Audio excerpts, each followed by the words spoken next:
All right, here we go. So, who do the Romans adapt and adopt things from? Well, a few civilizations, but there's one in particular we're going to talk about, the Etruscans. And so, I'm going to talk about the Etruscans. I'm also going to talk about another civilization that the Romans are going to adapt and adopt things from. You see this interesting image here of the mosaic and the birds flying and some interesting imagery of the Etruscans, which I'll kind of get into as I talk about them a little bit. So this next lecture here is just kind of talking about, again, the Roman values, Roman characteristics, and how these Roman values help them succeed and grow. So it's actually, the Greeks and the Etruscans that the Romans take a lot of stuff from earlier in their history. So let's just, first of all, it makes sense. Why the Greeks? Well, the Greeks are located right next to Rome. And if you remember from my earlier lectures, there were Greeks down over here in southern Italy, right? The Greeks were not just in Greece, they were spread out everywhere. So the Romans were pretty close to the Greeks. And the Romans are going to take a couple things from the Greeks that I think are interesting, one of which is the gods, right? I think that's one of the more interesting ideas that the Romans take. If you look at the Roman gods, they just basically take the Greek gods and rename them, right? So Zeus becomes Jupiter. So this is what I mean by adopting and adapting. So as you're thinking about this and you need to give examples on an exam or an idea or something, you say, well, what are examples? Well, they take the gods. I've also read a couple accounts that, the idea of the form that we think of in Roman history may have been taken from the agora of the Greeks, this kind of open place. For the Greeks, it was like a marketplace. For the Romans, it involved a lot more other things. So that's one civilization. But there's this other interesting group of people that I like to spend a little bit more time on here, and that's the Etruscans. And the Etruscans are not a very well-known civilization, so I want to talk a little bit about them. They were very pessimistic people, apparently. They believed their society was going to be doomed. They lived in Italy, just kind of north of Rome, primarily around the area of Rome. And a lot of the things we think of as Roman were actually Etruscans. Now, as I said, the Etruscans were very pessimistic people, very superstitious people. One of the things that they would do is look how the birds fly through the air, and that would be something they would use to kind of prophesize things.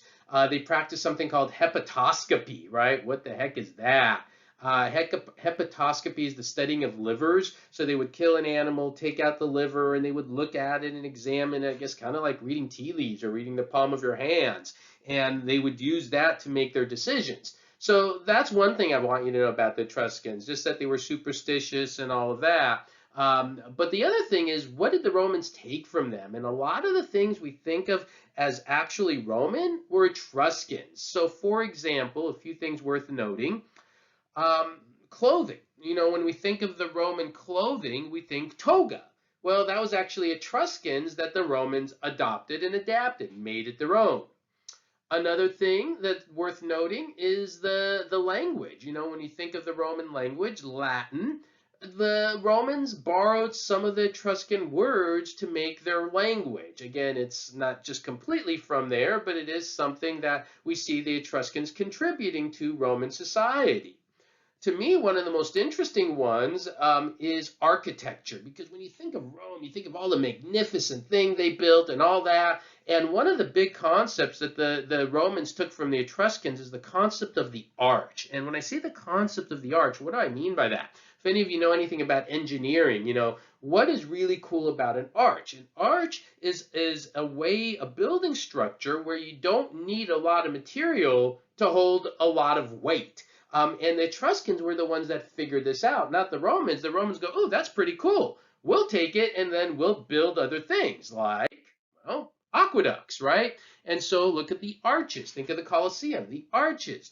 And so things like the aqueducts and other things like that were things that the Romans were able to use to create a strong civilization. So this is what I mean by adapting and adopting, right? So they take things from the Greeks, they take things from the Etruscans, and as you continue to watch future lectures, you're going to see, again, moving forward, how the Romans do adopt and adapt from several other civilizations to help them succeed. So they have adopt and adapting. I also mentioned that they have, core values, which I'm about to explain, and then finally their ability to solve problems. And we're just going to see this come up as you watch more of my lectures. So core values, let's look at that one. And for core values, I always like to talk about the story of Cincinnatus. And, there's these core values that the Romans had, and they're all associated with this one story. So let's go through them. And, I do want you to know these, obviously. So gravitas, what does the word gravitas mean? Well, look at the English. It's like gravity means down to earth, serious. That's one of the core values. Fama, fame, gloria, fame and glory. Fame and glory for who? Well, in the ideal Roman world, it's fame and glory for Rome, not for oneself. Another concept is pietas, which is kind of deeply believing. And again, deeply believing in Rome, deeply believing in the gods, deeply believing in family. Those were core values that the Romans had. The next one is virtus, which, means kind of healthy and strong. It doesn't just mean virtue of knowing what's right and wrong, but healthy and strong as well.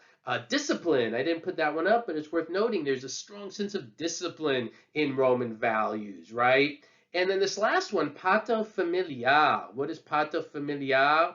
It basically means father of the family, that the elder male figures should be honored and revered and listened to and they have wisdom. And if you pause and you think about this, if you have a civilization and people hold these values of being serious and down to earth and working hard and achieving fame and glory, not for oneself, but for Rome, and for your nation, and strong and healthy and, valuing, your elders and all of that, would that be a successful civilization? And very often the answer is obviously yes. And there's a great story that kind of captures this, and it's the story of a man named Cincinnatus. So let me tell you the story of Cincinnatus. So the story goes that Cincinnatus was a Roman leader, and he was a Roman leader. I'll give you the exact date of the story. I believe it was around the year 458 BC, right? So you don't need to memorize the exact year, but 458 BC. So during the Roman Republic. And the story goes, he was 80 years old. He was an older guy. He was out working on his farm, plowing, working, farming, using his plow to farm. And these two other Romans come to him and say, Cincinnatus, Cincinnatus, we need your help. We need you to lead Rome during these fights and battles. Will you help us? And Cincinnatus, being an elder and being involved in Roman affairs before, says, of course, I'll help you. He puts down his plow, picks up his sword, leads the Romans, and is kind of given power to rule as a king in Rome. He's kind of given kind of temporary dictator king power. And they win, and then afterwards, what happens? The story is that he comes back, puts down his sword, picks up his plow, goes right back to work, and gives up his authority. Now, I want you to think about this in history. How often in history do people, especially military people, have power and willingly give it up because it's not about them? And the answer is very rare, right? Think of George Washington in the United States. What makes George Washington so great is most historians acknowledge is not what he did very often. Obviously, he did a lot of important things, but what he didn't do. Many people at his time and era, and it's always so important to judge people at their time and era, not by today's standards. You're a military general, a successful revolution, and you're saying, hey, you become ruler and dictator, and you say, no, thank you. I don't want that. I want to share power. That doesn't happen very often. And if you look at other revolutions around that time period, other people didn't share power, and their history is very different than the history of the United States. And so the story of Cincinnatus, I think, is a very powerful one, which captures these core values. So again, you want to make sure you know them all. Gravitas, fama, gloria, pietas, virtus, paterfamiliar. All right, and so from there now we could start to talk about other core events in Roman history, talk about, their politics, talk about their expansion, which is a lot of fun to talk about, and those are going to come up in our future lectures. So hopefully you all enjoyed that. You found those interesting. I kind of made a few short lectures here. I know some of the lectures are a little bit longer, and that's fine as well. I'm just kind of doing some shorter ones now. So hope you enjoyed all that. If you have any questions, let me know. Have a great day. Thank you, everyone.